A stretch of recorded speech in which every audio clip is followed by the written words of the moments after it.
welcome to the Laughing Monkey Music Show. Today I'm Ian Baker from Jesus Jones. How are you? I'm doing really good, mate. How are you? I'm doing good, doing good. People that aren't aware, Ian is the keyboardist. And how many years is it now? 34 or 5 years for Jesus Jones? 30, 35 years. I just can't believe it. It's 35 years. I 1988 we started. We That is started. unbelievable. That is unbelievable because that would mean, yeah, I'm 52, so like it's unbelievable to think of doing anything for 35 years. Like that shirt Yeah, where like it says like I it's can't one of those believe. things. It's kind of best not to think about it, isn't it? Let's kind of gloss over that, move on swiftly, and You know what it is you don't realize you don't when you're younger you don't think like, oh, old people. I think I thought that old people thought old, but like now yeah. that I'm an older person, I don't think any differently. I still feel like my mind's in that same spot. And So having said that, I know that we do joke a little bit about the fact that it's 30, that it's this amount of time and whatever. But the thing that I would say is that I get kind of immensely proud that it's lasted this amount of time as well. I totally, mean, it's just the fact it's kind of an honor that it's lasted this amount of time. I'm just amazed. I'm just amazed. you should be. I You mean, you guys know. have had a great body of work, and the fact that there's ebb and flow, and the industry has been inside out a billion times. And the fact that you guys can all still talk to each other nowadays. Most bands can't even get in the same room except just to play.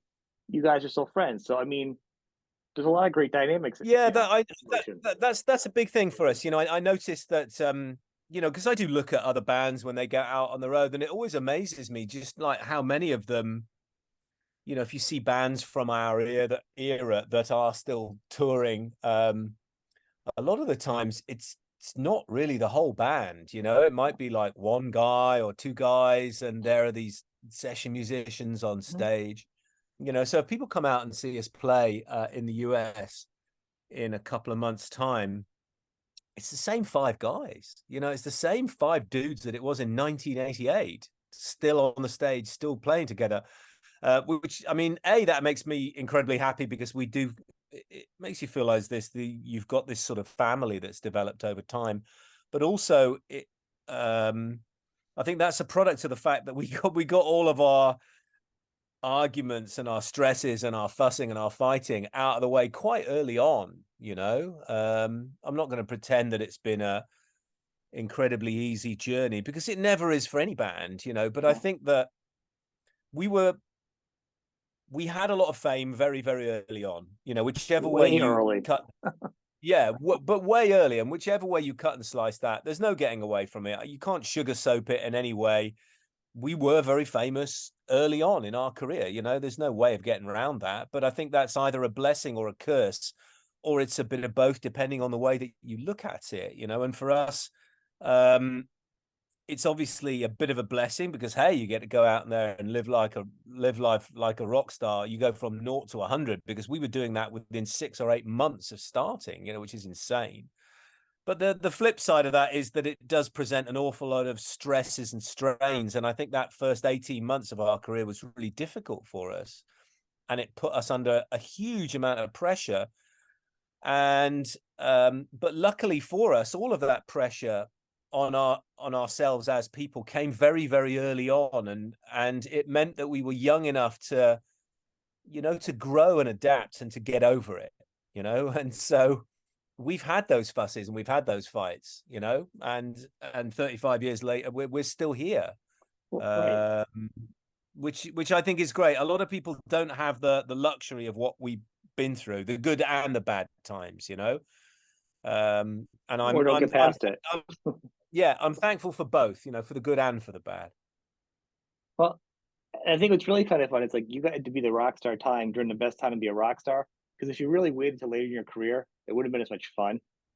Because like once the late '90s and 2000s came, things really kind of changed around. You really got the main point of being really decadent and crazy, and you know things were a lot wilder back then when you got your hits. Yeah, but I was thinking about this a lot actually for a couple of weeks ago, and I think that we got to have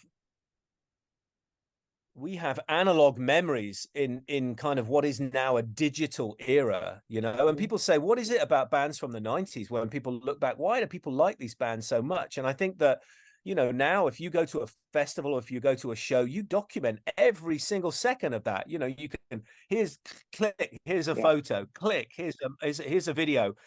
You can see where you were, you can check in online, you can flag yourself here, there, everywhere, and those memories are there. And it's like when you go to a festival or a gig now, it's just, I don't know if those memories are quite as strong, because they're just, you outsource your memories to all these digital Yeah.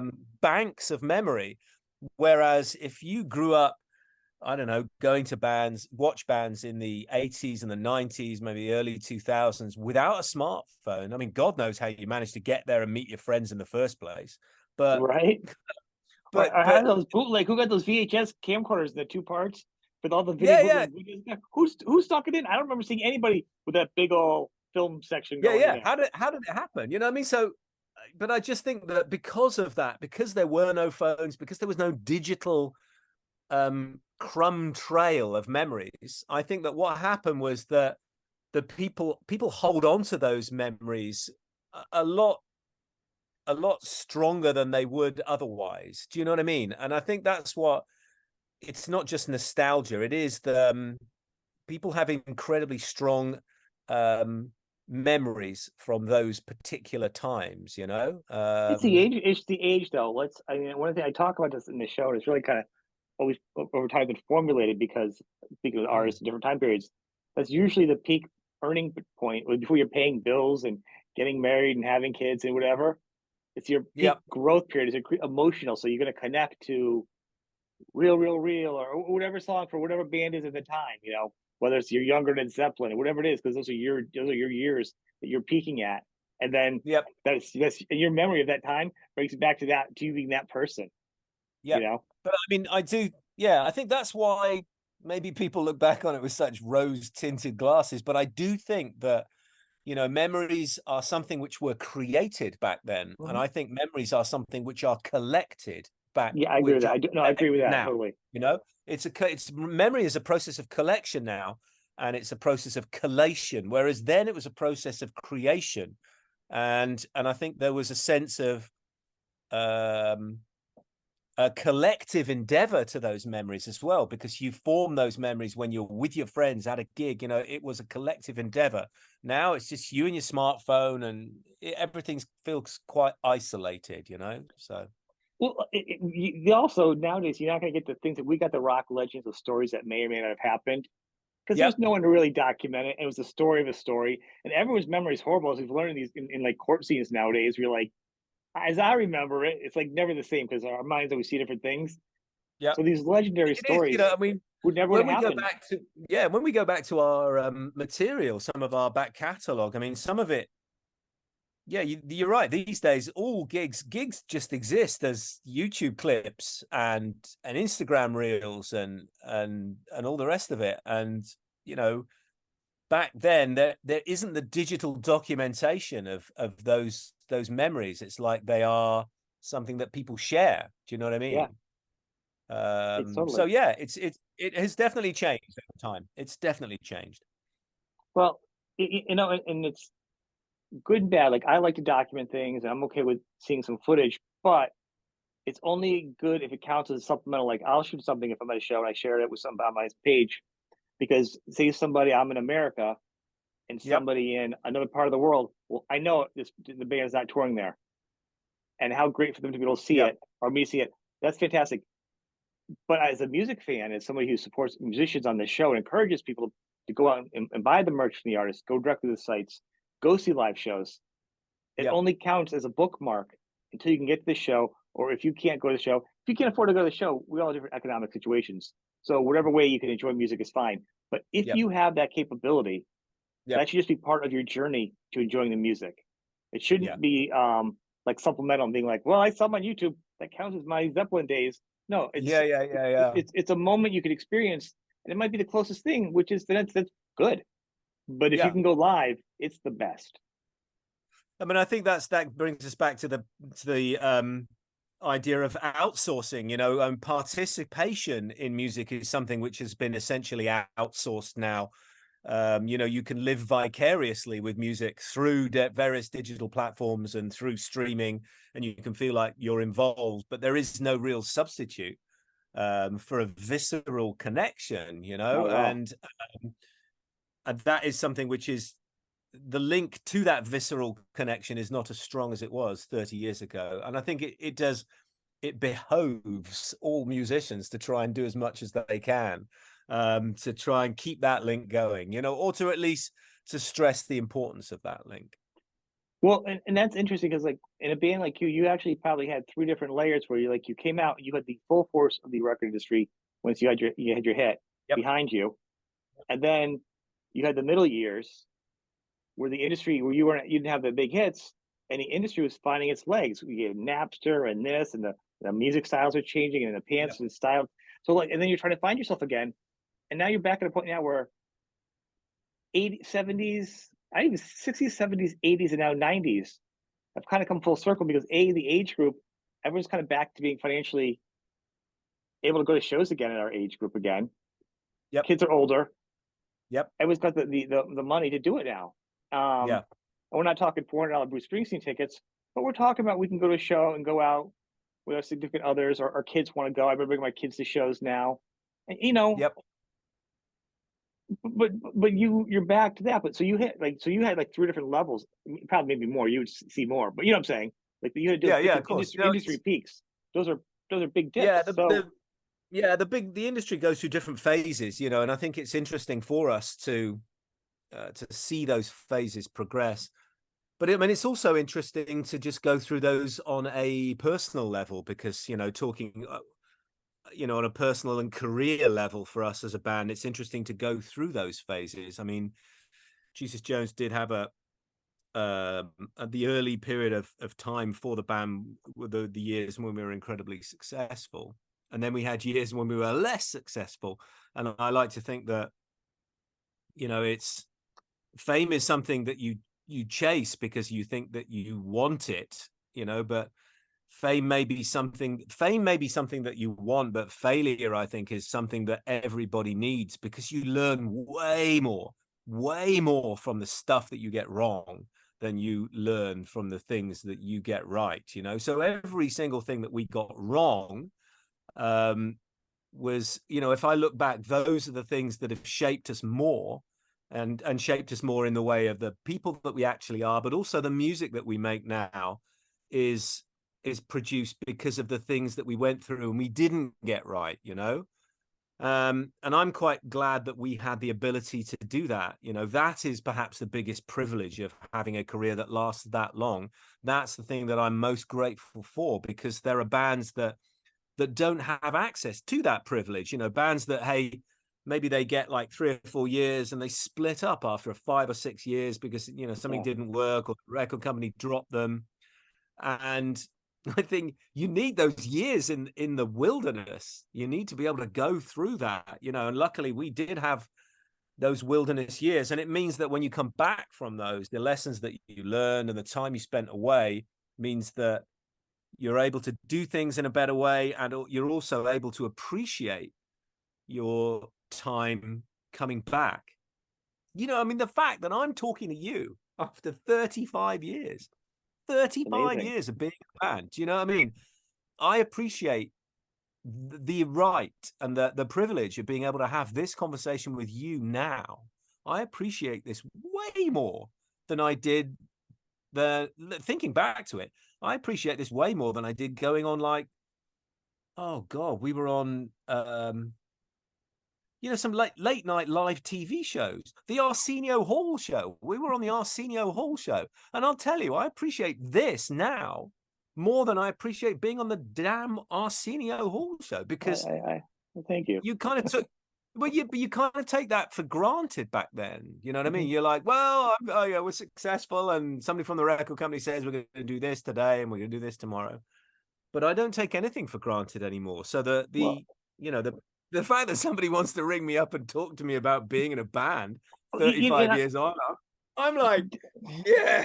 well, the thing is, I mean, like, I have a music background, but now I do like IT and stuff. But and during COVID, I started the show, and I'm not just saying just me in particular, but a lot of people that have different levels, there's certain groups of podcasters that do it at certain bigger or higher Yeah, levels, all your own personal time. Like I don't do this for money. I don't make money from it. It's all my socials, all my dedication to just the artist. So it's yeah, like yeah, that's how invested you are. Because there's no yeah, I have no success. I don't get success. I don't care if people know who I am. I'm just a vessel.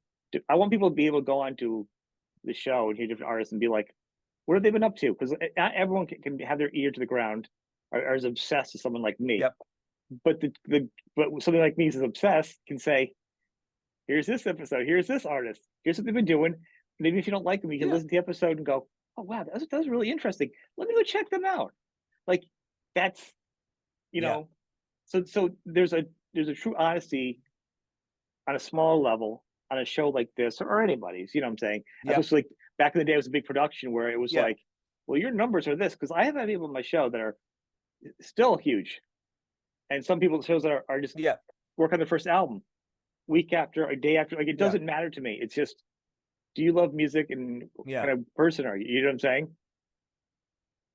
Yeah, I think after 35 years, I think the lesson that it taught me is that, the numbers don't really matter anymore, and what really matters is, like you say, People. a transparency and honesty and some sort of commitment to your fans and a commitment to the central ethos of doing what it is that you do, the music that you do, and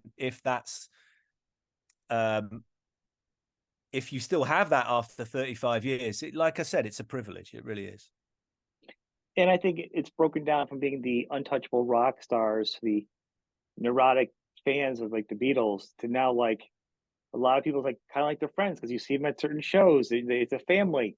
It's just somebody, Yeah, and I say it's somebody that like I just used this example the other day. Like if you were a horse person and you made horseshoes and I rode horses, like you would be my favorite horseshoes, saddle maker. Like you know what I'm saying? And yeah, we on the show we talk about saddles because I respect the trade that you do, and I want yeah, to celebrate it.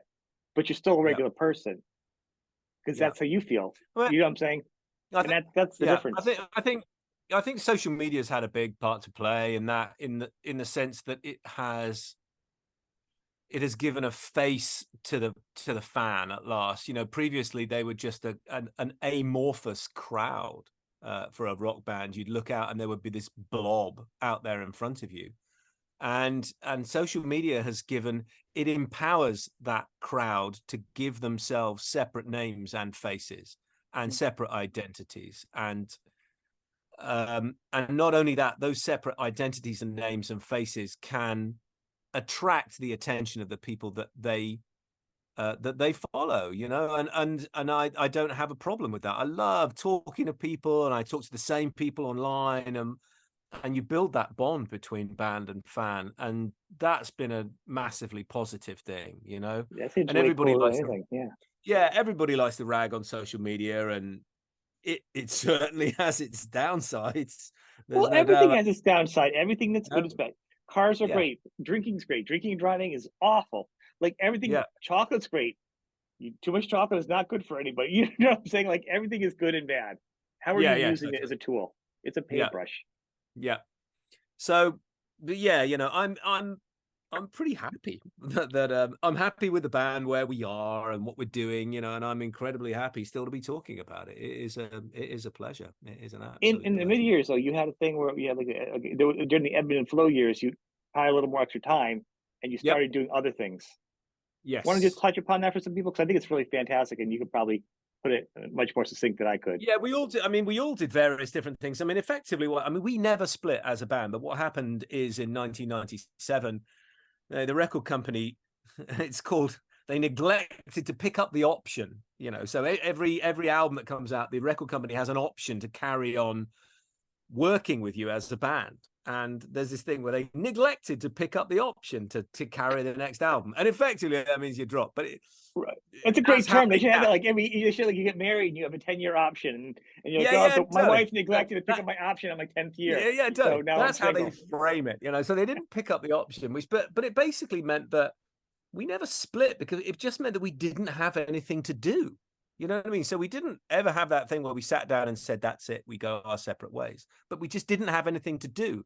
And so you enter this vacuum where the band activity has disappeared and it leaves behind it a vacuum. So everybody else runs around and does different things. You know, Mike became a fitness trainer, so he worked in personal fitness. He did just, you know, bike training and fitness training and personal fitness training. Yeah, he did like spin classes and Pilates. He Pilates instructor, all of that sort of stuff. And I did a lot of broadcasting. So I worked on the radio. So I did there's an independent radio station here called XFM, which is now called Radio X, but I worked on XFM for almost a decade. And then I kind of moved over and started a fledgling radio station for the music magazine NME, which people have probably heard of. So they had Enemy Radio for a while. So I did Enemy Radio. I did voiceover work. I just, you know, club DJing, just loads of other things. And that level of kind of a slightly different way of being musically creative led me off into doing different things. So I ended up getting involved more in the sort of business side of things. So now, and then I ended up managing the band. So I now manage Jesus Jones. I manage Mike. I manage his publishing. I manage other musical things as well. So yeah, it kept me busy. You know, it really kept me busy, and I'm grateful for that. And again, you know, it was great when things were happening and there was stuff for us to do with the band. But equally, when that disappeared for a while, you know, I was grateful for the fact that I could fill that space with something else and maintain that musical creativity. And also when Jesus Jones came back again, when the opportunity came back again to do more stuff with Jesus Jones, I was able to do that too. So I've been lucky. In the past, so there's been a lot of rarities and big albums and CD collections and box sets and some Yep. newer music in the past couple of years. Here and on iTunes, it's all dated almost like current. Like nothing ever gets like broken down properly. Yep. So like what was the process of like having all the rarities and these box sets and then also doing new music and now you're getting ready to tour over here? Like what's the Yep. Oh, it's an insane process. I have to say it's an insane process. It's incredibly creatively fulfilling, but at the same time it's slightly exhausting because you have to become the repository for everything that the band has done. Somebody's got to know that information. So you become your own Wikipedia in a way. You know, when somebody says, you know, have you got a tape of those shows that you did in Europe? Or have you got the demos for the original version of that song? Or where did the remix come from? I started collecting all of that. I had all that information in my head anyway, because I've always been a bit of a nerd about music and collecting and vinyl and stats and all the rest of it. So I was an obvious candidate for that. And so I collected all of that information in my head, and then you collected all the stuff too. So I had the archive of the band, and then I collected all the DAT tapes and all the demo tapes and the cassettes from Mike, all of the video cassettes, and then you start to transfer all of it all onto digital formats. And then once I'd collected all this stuff, it's all in there, you know, information, songs, demos, history. And it becomes this kind of like a cloud storage thing in your head of the band's entire career timeline. And once that's all in there, it was just a question of like downloading that information into box sets. You know, people say, well, they'd say, well, do you want to, reissue some of this stuff? And I'm like, yes, please. Let me get this information out somehow, because it's all in there and it's got to come out. But it is quite exhausting because you have to be able to think quite analytically and logically about huge amounts of information, which branches in several different ways. So, with a song, say like Right Here, Right Now, they'll say, let's put Right Here, Right Now onto this new box set. And you've got to be able to say, well, which version do you want? You want the English single, or do you want branching off, you want the American single? Or there's a branch off that, the American remix, or there's a branch off that for the 6 club mixes. And there's a branch off the club mixes for the promo mixes, which never made it to the clubs. So you know what I mean? So you've already gone down this one branch to like 12 or 14 different locations. and then you have to be able to navigate back to the original branch. And then from that original branch, they'll say, well, what about the B-sides? Oh, okay, well, let's go out, let's start another branch. Let's go and each and every step of the way, you've got to be able to find the correct version for each song. You've got to make sure that it is the correct version that appeared on that particular 12-inch single or whatever. And keeping all of that, it's like metadata in your head for each and every step of the way that the band has taken it gets a little bit too much sometimes. It does get kind of overwhelming trying to maintain threads on everything. You remember those stories about people, to stop you from getting lost in a cave, you have to unwind the thread, Right. and you have to leave the thread at the door, and you have to trail the thread everywhere you go at every branch of the cave, because otherwise you'll never ever be able to get back to the first opening that takes you into the actual cave system. It's exactly like that, but you don't have one thread. You may have several hundred threads all at the same time. So yeah, it's quite overwhelming, but at the end of the day, the end product is great, and the end product is creatively fulfilling, like being able to do those box sets and the reissues. You're one big box set. What's the biggest one you have? Is it like 15 or something? It's like 15 CD box set, which is nuts.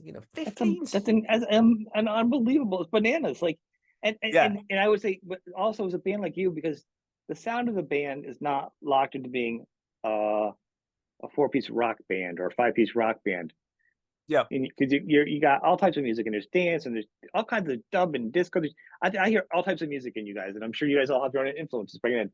So once you start having the dance influence with the rock, which was really kind of a big English thing for a while. You guys had a bunch of bands doing that. Yep. And then the club scene with the remixes, that can just start loading up CDs to begin with for you, of all different versions. It was huge. I mean, the amount of stuff was just, like you say, it was nuts, but it was great to do, and I love doing it. And then we got the ability to put all of the albums out again on vinyl, which is great because I'm a huge vinyl fan. I love my vinyl. Yeah. So how was the fans about when it was a huge reaction where people like, oh god, yeah, people, they absolutely loved seeing things out again on vinyl. That's a big thing. And we're about to release, we've got new material coming. We've just written new material too, so and I'm trying to work with a guy called Rich at a company called Speedo Wax, who we've worked with before, to be able to put something out on 7-inch vinyl, which I love perhaps more than everything else. That's my favorite. If I could just put everything out on 7-inch singles, that's me. I'm happy. I'm done. Well, the world has gone to singles as it is. So, and vinyl sells as much or more now than CDs, right? Wasn't it last year? Is that the numbers that's were? right. It sold more than CDs. I mean, it's still, it's fractional when you compare it to streaming, but but who has a record player on them? I have 2 record players in my house, but I don't have a record player in my car or my work. I mean, streaming does work, What I think the other day is that there was this kind of story in the press about how like 50% of the records that were sold, like Record Store Day Records or something, went to people that didn't have turntables, and there was this like, I heard that. Wringing of hands, like, how can this be? And at the end of the day, I thought, what? Does it really matter? You know what I mean? Do we really care whether people actually want to play the record or not, or whether they just want to own it and own something by the band? And I think when you consider any art form, I think it's unwise for any artist to start laying down conditions as to how their art should be consumed. That goes into the band T-shirts with like the Kardashians wore and heavy metal shirts. But it's not a fan of the Kardashians or any of that garbage TV. But who cares? It's not for anybody to say, you can't buy my T-shirt, or if I release a song that's about me and my girlfriend. I recorded a song about me splitting up with my girlfriend. When everybody buys that song, I want them only to associate the memories that they have of my song with how I felt about my girlfriend. Right. You know, whereas what will happen is people will say, I love that song because it made me feel like I did when I was on summer holiday when I was 15. And Yep. somebody else will say, well, I like it because it reminds me of my dad. I like it because it reminds me of something else completely different. And Well, I think people are they're entirely free to imprint their own memories absolutely. on your own artwork.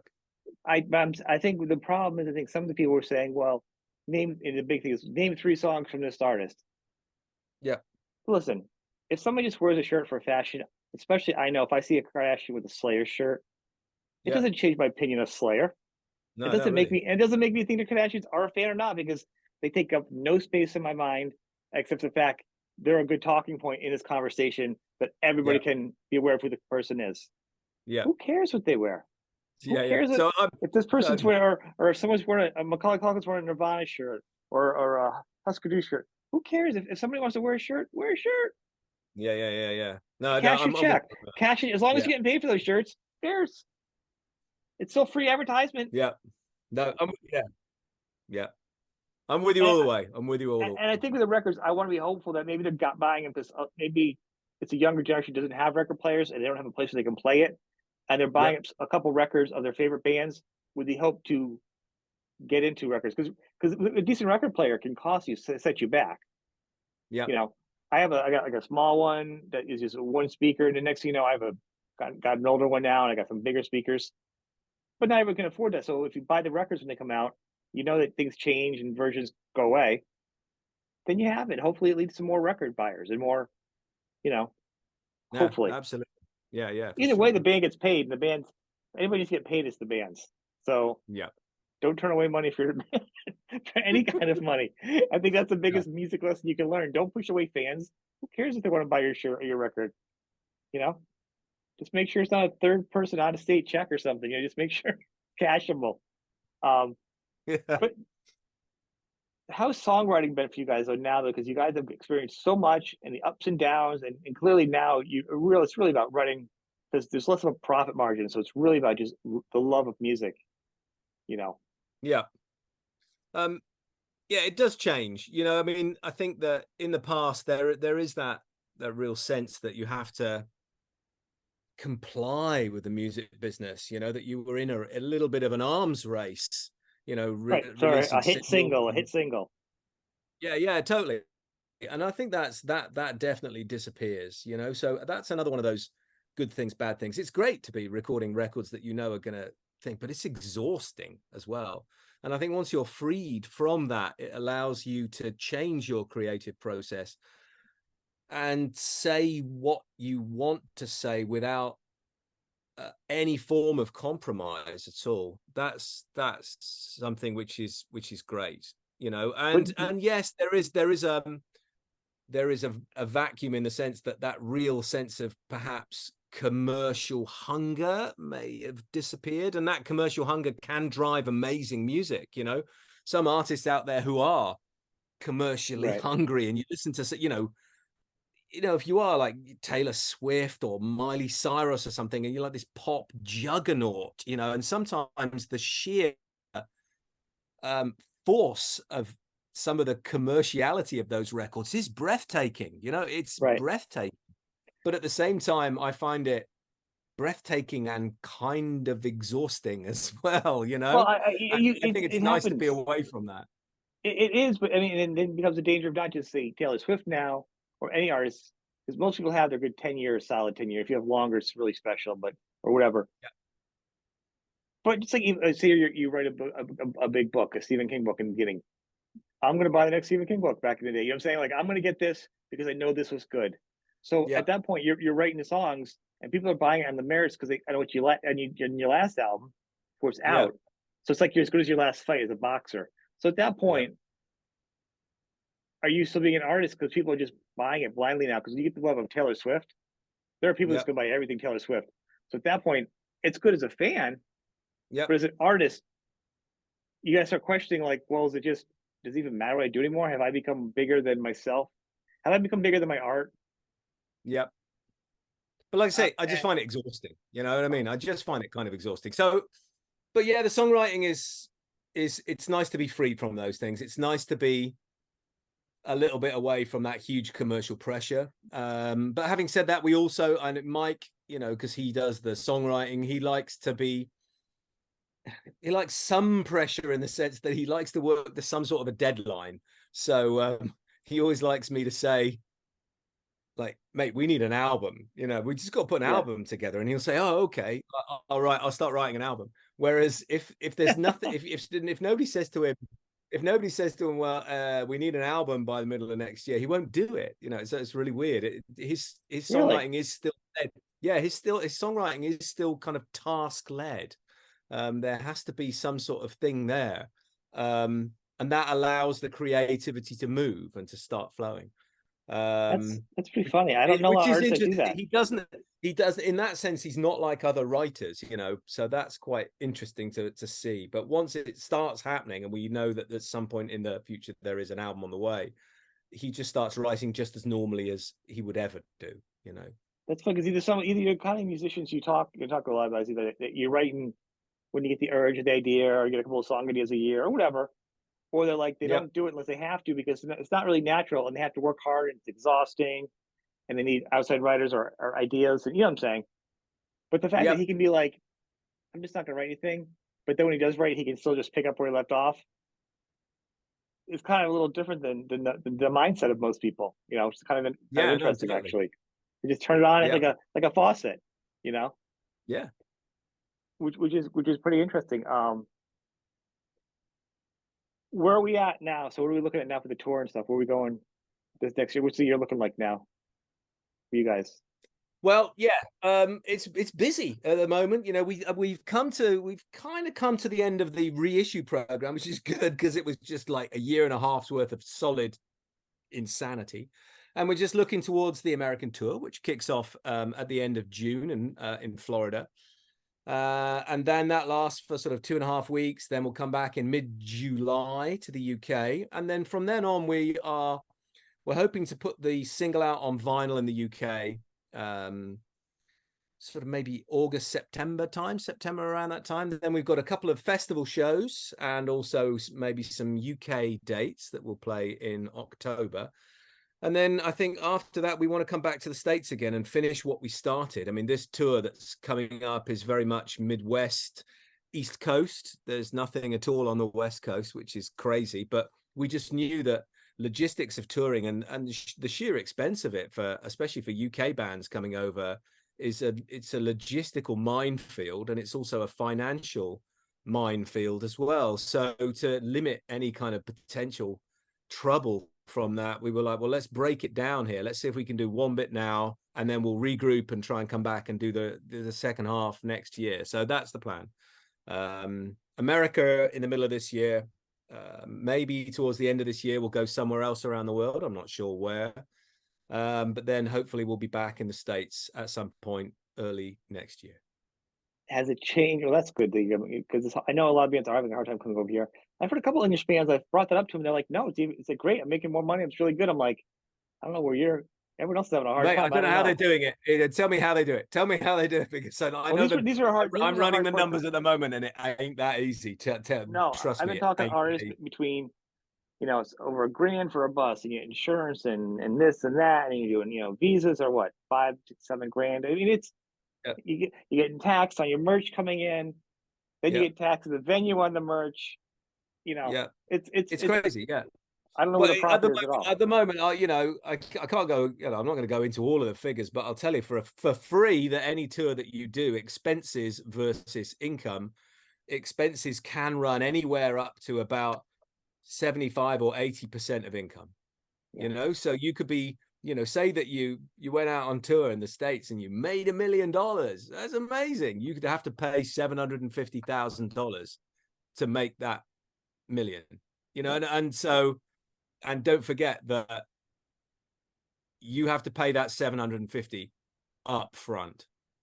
That has to come, and that has to come these days. People don't have record company deals. People don't get tour support. You want to do that, you know, you want to try and make that money.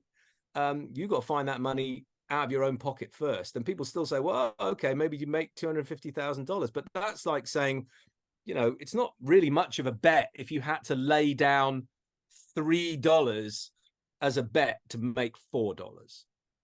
You know, that's not really a great return, is it? And Yeah. and you know, 1 million, you know, 750 to 1 million is exactly that same percentage. You know, it's not great. You know, so yeah. So tell me their secrets. I want to know their secrets, because Well, I touring. think those were a lot. I think the big thing with them is they had a package deal. They're doing a lot of Yeah. package deals, Well, and yeah, they precisely. So yeah, that's how you make the money. You know, you all get on that's the what I same think. They boat. wouldn't. I didn't, wrench it out of them because I don't think they were handling. They're still younger bands, and I don't know if they knew the full logistics of something. And I'm like, really?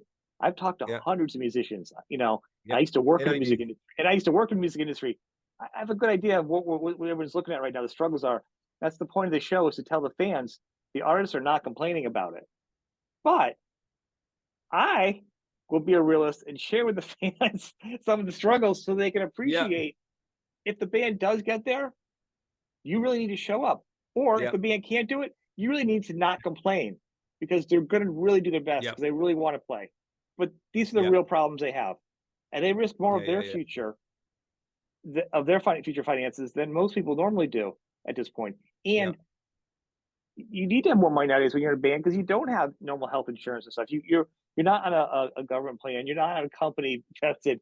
You're kind of like a No. freelancer, an independent contractor, doing your own insurance, your own this and that. I mean, I'm not doing a sob song, but the dynamics of finances are different nowadays. Yeah, no, of course they are. Yeah, no, it is. It's tricky. It's tricky, but we will get there. We will get there. But we, at the end of the day, we're looking forward to coming over, and it's all going to be good. And yeah, I can't wait. I can't wait to kind of get stuck in and get going. Because it's been hectic. I mean, even today, I've had 2 Zooms already today. I've got another one in about 5 minutes time. Oh mate, it's hectic. But I love that as well. I kind of thrive on that activity. It keeps me going, and it keeps me inspired, which Yeah, I, as hopefully has come across in the chat that you and I have had. absolutely. It's exciting. I find that that inspiration is something which it keeps me going. It really does. That's the excitement, and I think um, where's the best place as we wrap this up? The best place that people can go to, is it the website is the best for updated information, and then from there they Yeah, can yeah, branch absolutely. out Yeah, yeah, their yeah. other Find us on socials. it's jesusjones.com for the website. It's Jesus Jones Band is the social thing. So on Twitter, Facebook, and Instagram. And yeah, we're there all the time. Come and find us, come and say hello, come to the shows, come and see us play. Yeah, as you'll have noticed, I'm really grateful for everything. And I think at the heart of that is I'm really grateful for the fact that I always say that I'm really grateful for the fact that I'm still here, still doing it. But, I always understand that that is an honor which has been bestowed upon me by others. It's not something, that's come from me. It's come from other people. Other people are their interest and loyalty and support is the thing which allows me to carry on doing what I'm doing. So I would say, yeah, I'm thankful to still be here, but I'm always very, very aware that I function at the behest of other people. Do you know what I mean? And I never forget to kind of give those people a shout out, because they're the most important part of the equation. Well, as fans, we appreciate it, and as everybody watches my show, if you're new, whether it's the podcast site or you're on YouTube watching it, below in the links will be the band Yep. stuff. So get done talking, click on and go over to this stuff, follow them on all the socials, support the band. That's what the goal of this Yep. is. Well, Indeed. thank you for being on the show, man. I appreciate it. Thank you. It's been a really good chat. I've enjoyed every second. You know what I mean? As I've said, it's always a privilege to do this, and it's always a privilege to be able to talk about stuff and get this stuff out in the open, because it needs saying, and having somebody cool there on the other side of the screen to sit and listen and chat back and forth, it makes it all worthwhile. So yeah, I thank you very, very much. Thank you.